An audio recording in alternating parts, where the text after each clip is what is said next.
Hi ಎಲ್ಲರಿಗೂ ನಮಸ್ಕಾರ. ಇವತ್ತು ಬ್ಯಾಚುಲರ್ ಫ್ರೆಂಡ್ಲಿ ಕ್ವಿಕ್ ಆಗಿರುವಂಥ ಒಂದು ರೆಸಿಪಿಯನ್ನು ಹೇಳ್ಕೊಡ್ತೀನಿ. ಅದೇನಂದರೆ ಒಂದು ಮೊಸರಿಂದ ಮಾಡುವಂಥ ಒಂದು ಕರಿ.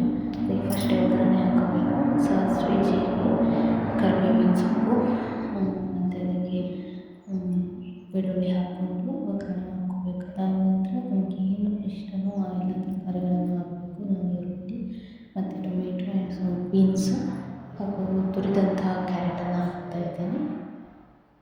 ಅದಾದಮೇಲೆ ಅದನ್ನು ಚೆನ್ನಾಗಿ ಬಾಡಿಸ್ಬೇಕು ಆ್ಯಂಡ್ ನೀರನ್ನು ಹಾಕದೆ ಸ್ವಲ್ಪ ಬೇಯಿಸ್ಕೋಬೇಕಾಗುತ್ತೆ ಮಿಶ್ರಣವನ್ನು ಮುಚ್ಚಿ.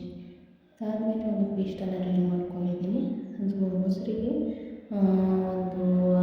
ಒಂದು ಚಮಚದಷ್ಟು besan powder, pepper powder, red chilli powder ಮತ್ತು ಗರಂ ಮಸಾಲ ಹಾಕಿ ಒಂದು ಪೇಸ್ಟನ್ನು ಮಾಡಿ ನಿಮಗೆ ಎಷ್ಟು ಬೇಕೋ ಅಷ್ಟು ನೀರನ್ನು ಸೇರಿಸ್ಕೊಂಡು ಚೆನ್ನಾಗಿ ಒಂದು ಕುದಿಸಿದರೆ ಆದಷ್ಟು ಕ್ವಿಕ್ಕಾಗಿರುವಂಥ ಈಸಿ ಆ್ಯಂಡ್ ಹೆಲ್ದಿಯಾಗಿರುವಂಥ ಒಂದು ರೆಸಿಪಿ.